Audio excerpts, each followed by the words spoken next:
Good morning, good afternoon, good evening, ladies and gentlemen, wherever you may be in the world. Welcome to today's conversation. I'm Sarah Jane, one of your hostesses. The other one is Enolia. Welcome, Enolia. Hello, everybody. Hi. And our guest is David McLeod, a life mastery coach. David, welcome, and thank you for joining us. Oh, you're most welcome. I'm glad to be here. It's good to see you again. Sarah, you and I have done a lot of these little conversations in the past, so I'm excited to be here again. Who knows what's going to happen? Let's have some fun. That's the joy of this being a conversation and us having a basic topic and then just seeing where it goes. And the topic for this one is befriending your shadow side. And David, as the life mastery coach, I'm going to ask you to share with us what you see as being our shadow side, because there may be people who are thinking, well, what does they mean by shadow side? So I'm going to leave it to you. Right. Well, you know how when you go outside and the sun shines and you see this gray spot that extends out from you? That's not what we're talking about.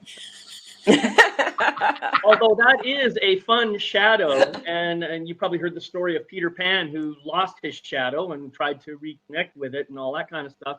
And that's actually a pretty interesting metaphor for the whole idea, because shadow has become almost a mainstream term now, thanks to the work of Carl Gustav Jung, who really, I think, pioneered the whole study of shadow.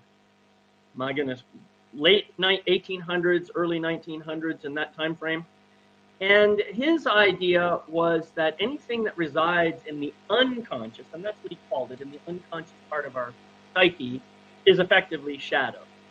And, people have refined that definition and come up with all kinds of other things. My own definition is a little bit more specific. I consider a shadow as any part, aspect, characteristic, or quality that you disown, disavow, hide, deny, or repress because of the fact that you believe that it is somehow inappropriate or unacceptable or just plain wrong. So anything that you cast aside for any of those reasons is something that technically classifies as psychic shadow. Now, why is it called shadow? Well, because it's in the background, it's hidden, and therefore mostly out of our awareness. And so when we talk about befriending the shadow, well, the question always comes up, well, how can you befriend something you're not aware of? So you see, the challenge is to get people to understand what shadow is, first of all, and then to see how you might be able to do some work to locate your shadow, to identify it, then to perhaps heal it, love it, and integrate it back into your wholeness. That's really the work that I do, although I don't necessarily always talk about shadow with people because, like you say, some people just kind of look at me, what are you talking about? So I try to avoid that kind of reaction in advance by talking about other things. So you might hear people talk about, how you might be getting blocked or stuck in your life, or how you might have a limiting belief about something that prevents you from moving forward. Well, limiting beliefs are often the triggers that cause shadows to come into being. And there's definitely a correlation between the two. So, I don't know. I probably went into too much detail there, but that is hopefully helps people to understand. And Enolia, do you want to sort of add anything, bring anything forward from that?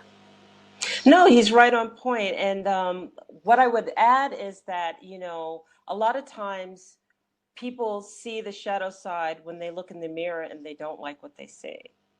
I think that is one of the key things for us, because when we look in the mirror and it's like, oh, I like this about myself, I like that about myself, and then we might take it to a physical place where it's just like, okay, I don't like this, I don't like my arms, I don't like whatever. But that whole key of basically saying, can I say I love you?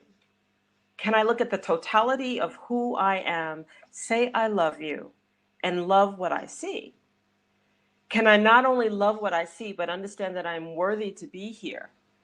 And so I remember in my past, it was one of those times when I was in corporate and I had gone through a lot of tumultuous scenarios. And I had that one moment. And I think we all do every once in a while, when you look in the mirror and you go, how the hell did I get here? What got me here? What did I do? Why do I deserve this? You know, or should I be ashamed? Or should I feel guilty? And we have that one moment that's a precipice that we are just like, I'm lost. And to me, just like you named it, David, that's that shadow side. And we all have those moments. Have you ever had one of those moments, Sarah? Oh, I lived it. I just lived it permanently. You know, as that child that went through what she went through and who felt unwanted, unloved, not good enough. Sorry, I'm counting my fingers here. um, you know, totally unworthy of anything. You know, how did I get to the level I got as an area manager in retail? You know, if I wasn't any good at anything, you know, because the truth, but there weren't, but I think I did the opposite. There were times when it was, but Sarah, you are really good at what you do. So why this insecurity? Because I was really good at what I did. You know, because I only tended to do what I was good at. And retail was something that just clicked with me. And so I think I probably did. I had the shadow the whole time because of my insecurities. And I walked around. I was in a suit. I actually had a tie. And because most of the stores were concessions within a DIY store, so they had the really hard floors, not carpeted or anything like that. And the staff said, we knew when you were coming, Sarah, because we could hear your footsteps. So I had this really positive exterior with this interior that was a nervous wreck. But that was my insecurities. And I think looking at shadow is what happened to us in our early years, in our teens, in even our 20s. What happened yesterday that has given us an element of insecurity about something? People's judgment of us and what we have said or what we have done that they didn't like. You know, and as a child, we have to take that on board because we're not old enough to understand. And as you said, we separate bits of ourselves off from me because we don't know how to deal with it. And I've said enough. Moving on. What I was going to say is that, you know, the idea of shadow can be a little bit scary for people. And Enolia, you kind of alluded to this idea of when you look in the mirror. Well, the truth is there are mirrors everywhere. And even if I don't have a physical, you know, square piece of reflective glass to look at, I see people everywhere. And when I see a person, my mind automatically goes into judgment mode because it's projecting aspects of myself onto that person that I generally don't want to look at. This is one way that you can detect your own shadow, by the way, is through projection. If you are willing to be honest about what judgments come into your mind about somebody else, you don't have to say them out loud. You don't have to tell the other person, but be honest to yourself about it. Then what you can do is you can say, oh, wow, I'm seeing that person as arrogant. So what is it about me that I'm not wanting to look at? Where in my life am I showing up arrogant? Or where am I trying to avoid showing up as arrogant? And where did I learn that arrogance is such a bad thing anyway? You know, maybe are there any pluses to arrogance? Well, I would say there are indeed. First of all, very often you are right. And you might be right more often than the other person who always claims to be right. Secondly, so you're very smart. That's one thing to be aware of, and you're very attuned to what's going on in the world. So take advantage of it. Arrogance also correlates with confidence. If you are, is there anything wrong with confidence? No, but some people will mistake that for arrogance. You see, especially if they are unconfident, they want some of that confidence. See what they're doing. So this is how shadow behaves, and it's not a trivial thing to understand. You know what shadows might be operating within you.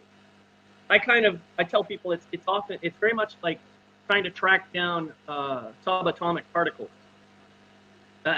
Even with the amazing science that we have today, we've still never actually seen a subatomic particle. All we've ever seen are the behaviors that the subatomic particle produces, the tracks that it creates, the impacts that it has, the interactions it has with other particles. In the same way, your shadow could be completely invisible to you, and you won't know of its presence until you see it's done. God, that wasn't for me. I completely disavow any knowledge of that behavior. That is not me. Well, this is your shadow acting out. And we can talk later about what the shadow really wants, but before we get there, I just say that. Enolia. So I totally agree with you. And it's interesting because when you sit back and you go, okay, so here's where I am, here's what's been projected onto me, or here's how my judgment is working with me. And you try to dig deep to find out where that is coming from. And so for me, it has always been a point at some time in the past where denial has taken place. Whether I felt denied the right to be loved, or denied the right to hear, or denied the right to speak, or denied the right to see. And that tends to bring forward that shadow part, because then an emotion comes up based on a reaction to that denial. And then that emotion comes up. About if somebody else imposes some kind of a boundary on you and prevents you from showing up as who you really are. Exactly. Okay. Exactly. Yes. And thank you for clarifying that. And so as you go through that tumultuous and that emotion of reaction based on the projection, or based on the judgment that's taken place, or based on that limiting factor of this is how far we're going to allow you to go, and stop right here. You can no longer be seen, be heard, be loved, be listened to. You know, even that little saying that when you were a child, children are to be seen and not heard. You know, I can see you, but don't you speak. Adults are speaking right now.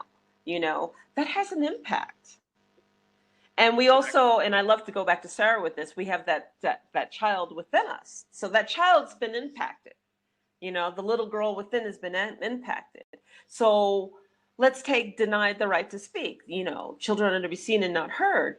And then now I don't feel I can speak. And that affects me throughout my adulthood. And that's part of that shadow that comes up. I don't feel like I can speak because I've always been told don't speak. And then when I very important, and I just want to highlight this. What you're talking about now is the belief that we create within ourselves as a result of something that happened outside of ourselves. So in your case, you're talking about my voice doesn't matter. What I say doesn't matter. Doesn't matter. Correct. And what we do is we generally translate that even further, because if we have two or three of those different things, like if my voice doesn't matter, or if my painting doesn't matter, or if my music doesn't matter, eventually we translate that all down to I don't matter. I don't matter. Correct. And that's where when we start believing that, then we start looking for compensatory behaviors to at least fit in and keep other people happy, or at least on a more even keel. So we end up creating these false personas that we wrap around ourselves to keep ourselves protected. But meanwhile, that belief, I don't matter, is still down there deep inside. And it's going to stay there for a long time. And all these compensatory behaviors are going to come out to help you deal with the belief that you don't matter. And you're going to completely forget that you have that belief. So that's really important for people to understand. And so what happens is, as you come into adulthood, you are still engaging unconsciously in behaviors that served you when you were 5 or 6 years old and protected you from the pain that you might have experienced, but no longer serve you as an adult. That's where the real shadow is, and that's the hard part for people to agree with and to understand. But the moment their eyes open, they suddenly get it. And the moment that they don't, and I'm sorry, Sarah, but the moment that they don't, that's called getting in your own way. That's the block. That's the, I don't see it. I don't see it within me. Correct. When you don't, you may be so afraid of what you're going to see that you choose not to see it. Ultimately, exactly. Yeah. I think it's also about labeling things. And I know you and I have had this conversation before, David, because you were talking about arrogance. But people's understanding of that word, it's a label. As so many things are a label. So is it not about relearning and thinking, okay, these words serve a purpose for me and these words don't.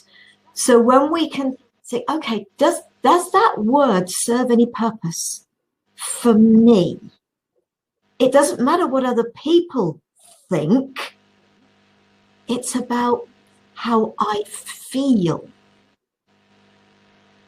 And so there are words that can trigger things in us. And those words are likely to be some form of labeling word.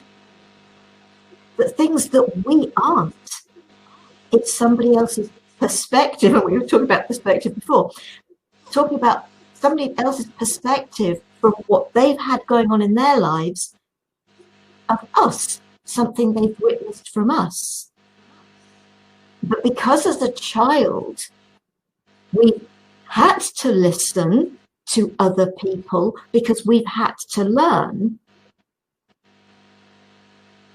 And we're listening to things that actually don't serve us any purpose anymore. To a certain degree, exactly what you were just saying. It's learned behaviors that don't serve us anymore. And so it's looking at the words that are used, the words that trigger us. Why do they trigger us? See, I'm glad you brought that up, because the very word trigger is a powerful word unto itself. The idea is something will trigger me until it doesn't trigger me anymore. And what's going to stop it from triggering me? Doing the work that you just described. Recognizing that I've been triggered, trying to understand what it was that really caused the trigger. It wasn't your word at all. It wasn't anything you said. It was something else inside of me that got activated as a result of whatever it was you said. And I got so busy in my ego mind response and my reaction to in my argument and my throwing the pans and everything and trying to get you to stop saying things that hurt me, that I wasn't able to look at that. But the day that I stopped doing that stuff and I started, oh, wow, I can feel that in my gut. That really hurts. What's that about? Oh yeah, that reminds me of when mommy or daddy or somebody did this. I remember when my dad just smacked me across the side of the head after calling me a little bastard or something, whatever the word is that triggered me. I remember that, and it's like it's locked into my cells. So every time you say the word bastard, that's what comes up for me, but I don't want to admit it. You see? So that's what's going on here, and this is the triggering effect. We all experience it, and of course, I will continue to experience my trigger on that word until I stop. And I can only stop when I do the inner work necessary to heal the wound underneath that trigger. That's what we have to do. So with coming into trigger, it introduces the word fear, because we can't dance around talking about the shadow side and not talking about fear. Sure. So it would be interesting to see how you define fear, because I've always defined it as the set of beliefs that I use as my boundary that my ego feels comfortable operating in. And if you surpass that boundary, and you've now just triggered a fear, because you're beyond my comfort level. You're beyond how my ego feels that it can operate. And once you surpass that, it's like, okay, no, no, no, no, no, no. Back up. Come back behind the boundary. This is where I'm comfortable. This is what feels Right. good. I've always operated here. I'm comfortable. Leave me alone. Get out of my way. You know, I'm afraid I wouldn't do that. That's way out of my comfort zone. So I would venture to ask you, you know, how do you define fears? Is that a good way of defining fear? And then how does fear play in that shadow side? Yeah, that's a great question, and I do agree with your basic idea of fear and ego in a comfort zone. That's a great analogy, actually. The way I have learned it, fear is a response to some kind of external stimulus where we've got this belief somehow that we're in danger. So the danger can be real or it can be completely false. It doesn't matter. The mind can't tell the difference between real danger and fake. But the point is, our body still reacts the same way. We still have that tensing up of the body. For some people, it's going to be, shutting down and not doing anything. For some people, it might be, run away. It might, and for other people like me who have done a lot of work on stuff, for me, anger is my response. So I respond with anger, which is a pushing kind of outward energy, and so I'm the fight kind of guy. All right. So we all have those reactions, and they're all based on this one emotion, which is fear. So now you ask, how does fear relate to shadow? Well, obviously, the shadow comes into being because of a fear of something that is going to happen. And this is where the ego mind starts to get involved. The ego mind can make up a fear about pretty much anything. And as a matter of fact, that's what it does. It makes up fears constantly. So it'll tell you this bad thing is about to happen. You have to be prepared.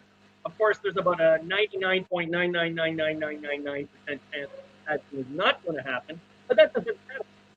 The 0.0000001% chance that it is going to happen is enough to fear within you, so you want to stay in safe company. This is something that we all have to learn to deal with. I have to recognize, oh yeah, this ego mind is trying to keep me safe in its own dysfunctional, perverted, strange, quirky way. That's what it's trying to do. So what I do when that happens is I say, thank you so much for your awareness and for for looking out for me. And I really, really appreciate it. I actually talk to my ego mind like that. I've got this now. I'm an adult. And I have adult powers. I don't need you to protect me to this degree anymore. So thank you. Please step back, and I'm going to take control. By the way, I do want you to continue alerting me to problems that you see. In other words, I want my ego mind to keep me apprised of danger, but I want to be able to decide whether that danger is something that needs to be reacted to immediately or whether it's something completely safe. Look at it from a perspective. So that's how I look at it. And the only reason I am able to do that is because I have done so much work with my shadow. All right? Like I told you, finding shadows is like finding those subatomic particles. It's hard. But once you track one down and you understand its motivation and what it's really trying to do, and I want to talk more about what the shadow wants here. But the idea is once you understand this, then you can begin to release your fear of the shadow. You can begin to release your judgment about the bad things that it does, and you can begin to see some of the good qualities that it brings into your life. That's the beauty of doing shadow work and of befriending your shadow side. I'd like to chip in here with the fear, because there are times, not necessarily from the mind perspective, but from a feeling within the body. And with basically what happened with me, and then a few years ago, I was getting ready in the morning and I was going to be on a BBC television quiz program. So I was having to fly from locally to me, down on the south coast, all the way up to Scotland, to Edinburgh or Glasgow or one of the others. And that morning, as I was getting ready very early, I had this sensation in the pit of my stomach. And I started thinking about it. Was this really fear? And then I suddenly realized this isn't about fear at all. This is about anticipation. But because of what happened to me as a child, the hospitalization, my parents coming to visit once a week for an hour, every time they appeared, that sensation, I'm way too young to remember, but this is what I'm guessing is the situation. I had that sensation, that anticipation. I was going to be able to go home. And then they left without me again. Every week for 3 months.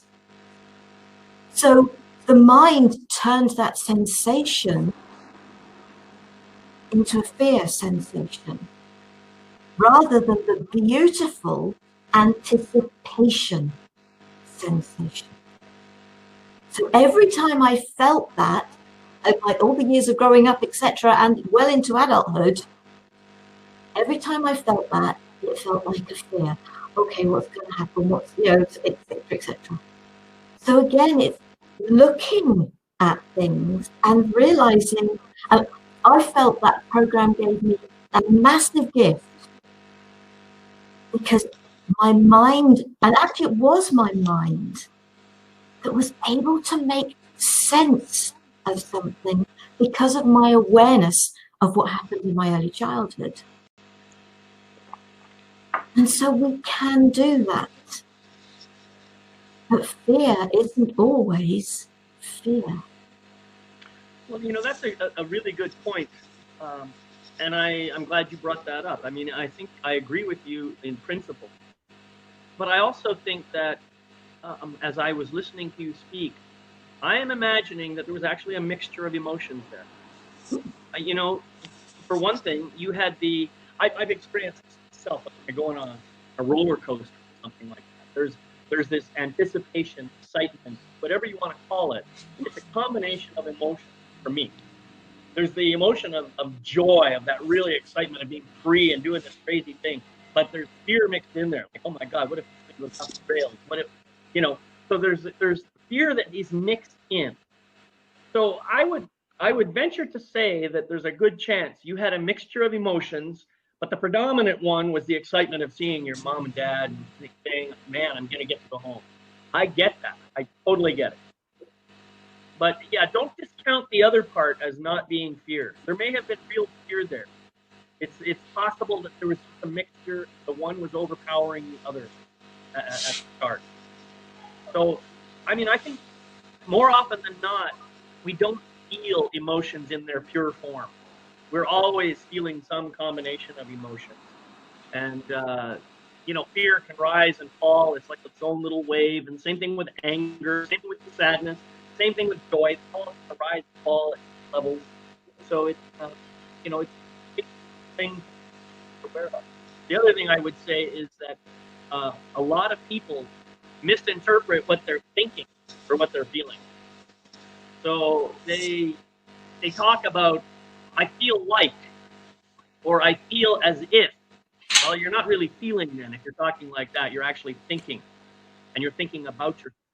When you just simply feel and allow sensations to pass through your body and to, express in their own way without the thoughts, there's a whole different, I think, environment that comes into being. But yeah, you're right. You can be experiencing one emotion, what most people would call one thing and is actually something else. Quite possible. So when we look at this, you mentioned anger, and I feel that we would do a disservice if we didn't talk about anger, especially because of all of the chaotic things that are taking place in the world. And there's been a lot of trepidation, a lot of anger, and degrees of anger. You know, there is the anger that basically says, you know, I don't like what I saw, but there's nothing I can do about it, and it's a little bit helpless, the helplessness anger.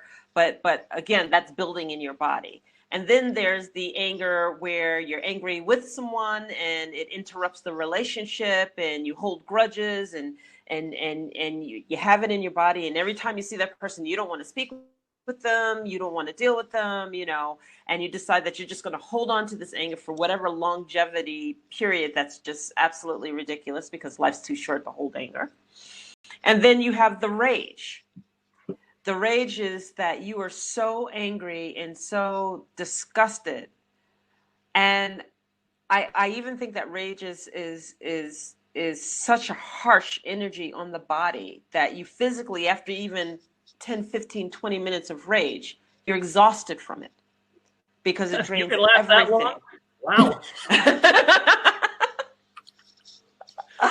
Oh my gosh. And you know, you've gone at it, you've had the argument, or you know, you're disgusted with something that you've seen in the world. How do we have people release the anger and face this shadow side, especially because people can hold grudges forever? Yeah. And I think it's really important to discuss this point. Yeah, I agree. And first of all, I think we have to stop demonizing emotions. That's the first thing. We can't make one emotion bad and some other emotion good. That doesn't serve anyone. Mm-hmm. Emotions are just, that's all they are, is just energy moving through the body. And many people believe that emotions are tied to thoughts, that they're controlled by the brain, and thoughts and emotions are very, very similar. I don't subscribe to that belief, but that's one perspective, personally. I actually think there are 6 separate components of feeling, right? The first component is the emotional energy itself. The second component is the sensation in the body that you actually feel. And the third component is the thoughts that are associated with, you know, the sensations and the emotions. Very often, some of the things that you described, for example, having a grudge. Well, a grudge is really more thought than it is emotion. I mean, it's emotional thought for sure, but it's, you know, all these stories that you make up about another person. That person's bad. That person's evil. I'm just gonna wish all this horrible stuff on them, and on and on and on. I mean, that's all it is thought. If you can eliminate thoughts, then the energy can pass through. However, eliminating the thoughts isn't easy because your ego mind says, wait a minute, I'm right. That guy is wrong. You see? So as long as you have that going on inside your head, it's going to be difficult to release the emotion and the sensations that go with it. So part of the issue, and this is, you know, ego mind and shadow, as I said before, are closely related. They're all enforced by the same limiting and dysfunctional belief system. So if you can get down to the root of the belief system, you can begin to imagine what your beliefs are. You can write them all down, and you can say, wow, I believe that this certain class of people are inferior. I can't believe that that's actually in there, in my psyche, but that's what I believe. Or I believe that money is evil. Or I believe that, you know, whatever I might believe, I write it down. It's not until you write it down and you become aware of it that you can do something. Once you see it on paper, you don't have to share this. You don't have to judge yourself because you have that belief. Don't make it worse by judging yourself. Just become aware of it. And now you can ask yourself, does this belief serve me or does it sabotage me? Which way does it work? Does this help me in my life or does it, you know, block me in some way? If I constantly believe that certain class of people are bad, then how am I going to be able to live my life when one of those people shows up in my life? You see, that's what we have to do, all of us. This is not limited to one small group of people. I mean, everybody on the planet has to do this, and they will do it once their own pain gets high enough that they have no choice to start paying attention to it. That's really what it takes. And so what's going to cause that to happen? I don't know. It depends on the individual. You know, I know for me, it took me 40 years of just a gradual increase in resentment and anger before a wake-up call happened that caused me to take a whole new look at my life and realize that I had to. Not everybody's going to have that experience. Some people will have a different kind of experience. So, you know, don't compare to me. You know, you have to walk your own path. You have to do your own thing. But I do believe that all of us should be reviewing our belief systems on a regular basis. You know, especially if we have harsh beliefs about other people. I think it's also about, have we got harsh beliefs about ourselves? Well, of course. Yes. Really? You know, sort of, and why do we have those beliefs? If we start with ourself, it's like loving yourself. If actually more and more of us were taught and realize just how important it is to love yourself.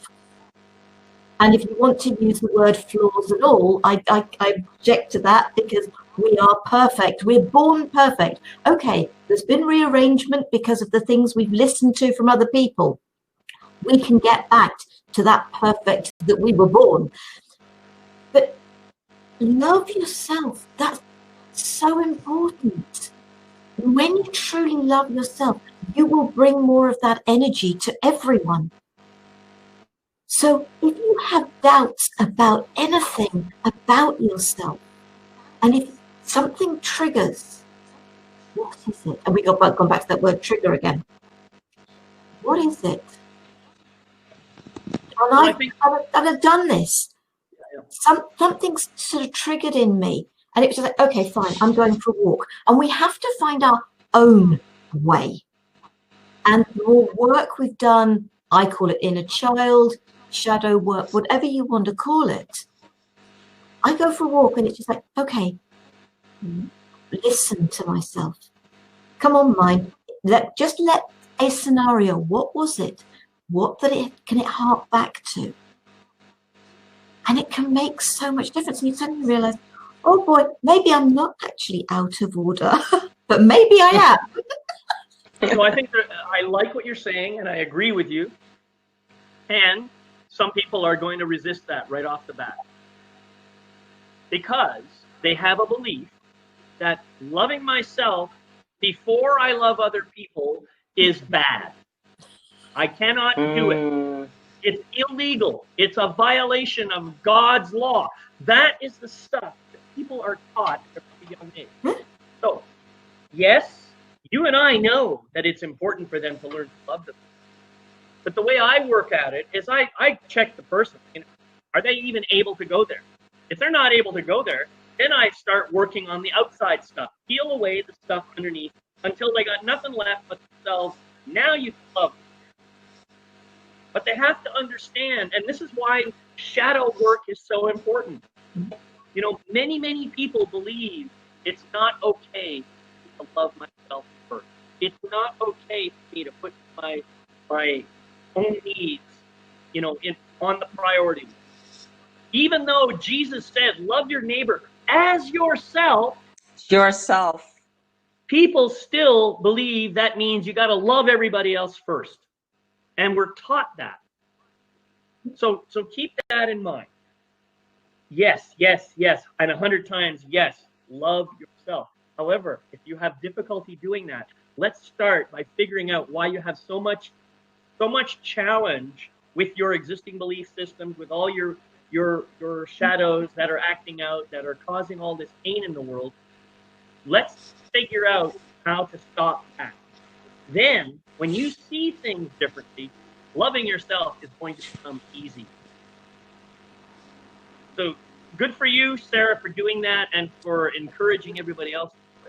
I just wanted to, raise a voice for those people who think we're all off our rocker.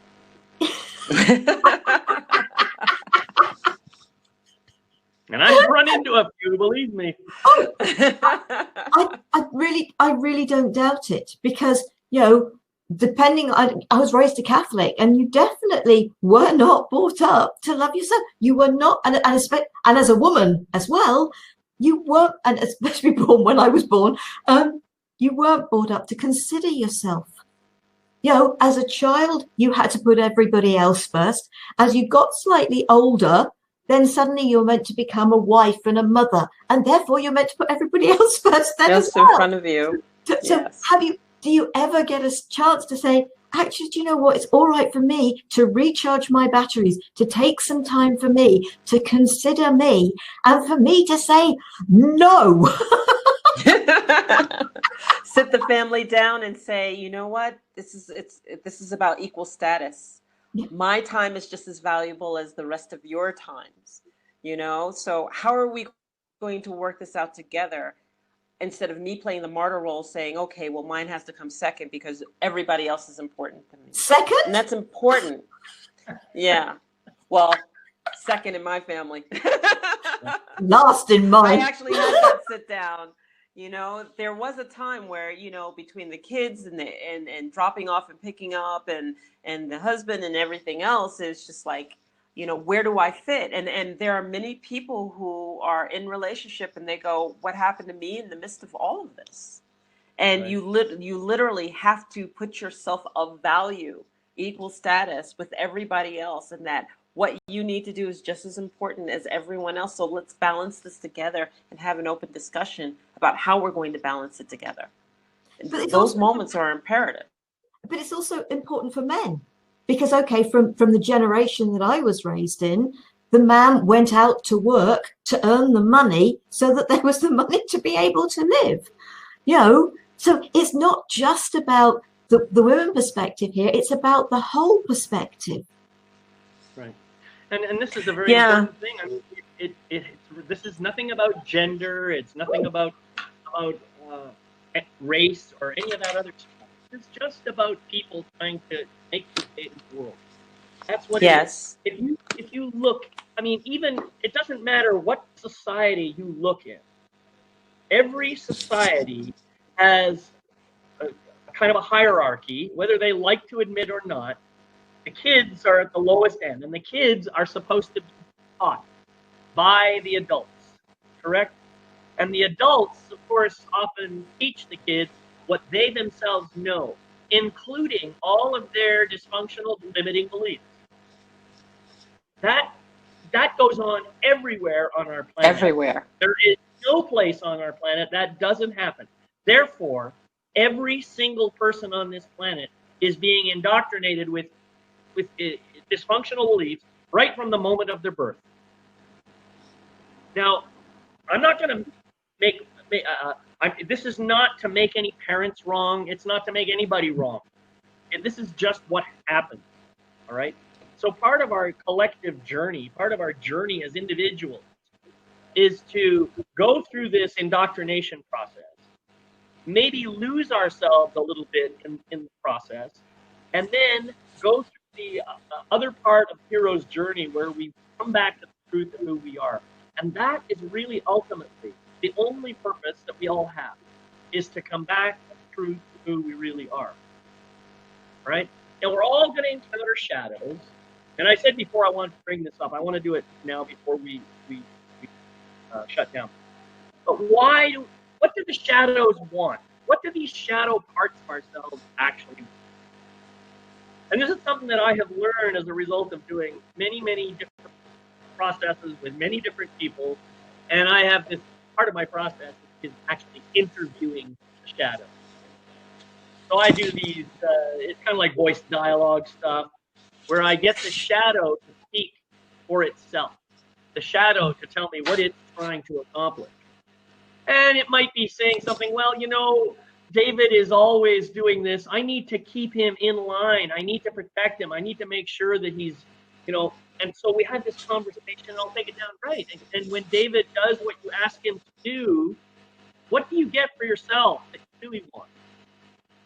This is, I'm asking the shadow now, and the shadow will respond something like, well, I guess I get a sense of satisfaction knowing that he's safe. So what you're telling me is you really are trying to keep him protected. You're trying to keep him safe from danger. Is that right? And if you keep him safe from danger, what do you get for yourself that you really want? Peace of mind. Love. Connection. These are the sorts of answers that I get to with every single shadow I talk to when I take it to a deep enough level. So what I have learned is that everything we do is motivated at its deepest level, whether it's a dark level or a light level, at its deepest level by a desire to give or receive love. That's what it boils down to. Even your shadow. It's just that they've got a real stupid way of doing it. A way that may have worked when they were 3 or 4 years old, but doesn't work anymore when they're adults. That's what happens. So if you can remember that your shadow is really trying to bring some love, some peace of mind, some connection, some oneness into your life, and maybe you can be more gentle with your shadow, begin to love it. Wow, you're doing all that for me? That's awesome. But let's find a better way of doing it. Let's find a way that works for both of them. Heal it, integrate it, bring that energy back into yourself, and start to become whole again. That's what it is. Just my 3 cents worth. And what I'd like to sort of, there's an element of add to that, if you like. I don't know, maybe add's the wrong word. Is the journey that we go through, all those things that we experience that take us away from being who we are, but that's how we find ourselves. There's nothing wrong with that. So we're not. There's nothing with us. No, exactly. But it's that, how do you know cold if you don't know warmth? How do you know light if you don't know dark? So how do you know yourself if you don't become not yourself for a while, so that you can grow out of it? And it's grow out of it. There's nothing wrong with what has happened in your life. It is how you have reacted to it, and you can change your reactions. And your actions become truer to you when you listen to yourself. Exactly. Yep. Enolia, do you want to add anything? I'm sitting here thinking about it, and I'm listening to what you say. So bottom line is that the opposites are there for a purpose, and that's how we learn, period. You know, without shadow, you wouldn't understand what light is. Without light, you wouldn't understand what shadow is. You have night and day. They're there for a reason. We are to learn to operate in the dark, that the dark is necessary for us to operate. I mean, if you didn't go down, you wouldn't know what being picked up is, you know, and lifting yourself up and having that higher vibration. So you need to experience both. And the bottom line is, shadow or light, we're supposed to have one foot in both, because it's about balance. It's about balance and walking the road of balance and the pathway of life in balance. And balance equates to shadow and light. Yeah, that's beautiful. So that's. Yeah, I agree. I don't think of them as opposites so much as different perspectives on a continuum of values. Because, so for example, you mentioned hot and cold as an example. To me, hot is what, 80 degrees or something like that, or whatever it is in Celsius. For some people, hot is 95 degrees. That's a pretty significant difference in temperature. And when I go from 80 to 95, that's like excruciatingly hot for me, but some people find that very comfortable. See what I'm saying? So it's not that they're good or bad. We shouldn't be putting the value judgments on them. That's for sure. But I think that we need to be aware that temperature goes from like absolute 0 to infinitely high temperature. We don't know what that limit is. And the same thing with dark and light. I mean, how many of us really in this world have ever experienced 100% darkness? I don't think we have. And we probably never experienced 100% light either. So we are, again, on a thermometer of light. It goes from our idea of dark to our idea of light. And it's probably a fairly narrow range of the whole spectrum that's available. See? So, yeah, I agree with you that it's important to be able to experience one and the other in order to know more about ourselves. And that is really what we're talking about here. So, yeah, I would introduce the word probably polarity. Yeah. Yeah. Polarity, yeah, I use that word too. However, I'm trying to shift over to a spectrum more than a polarity even. But that's just me. It's mostly been David Hawkins that got me thinking about it. Yeah. I use it from the universal laws, the 7 universal laws. Mm-hmm. So what a great discussion. And I've learned so much. Thank you for just being here and taking the time to share your views and having this beautiful discussion with us. And I just want to share with everybody a few things that are coming up on today's conversation.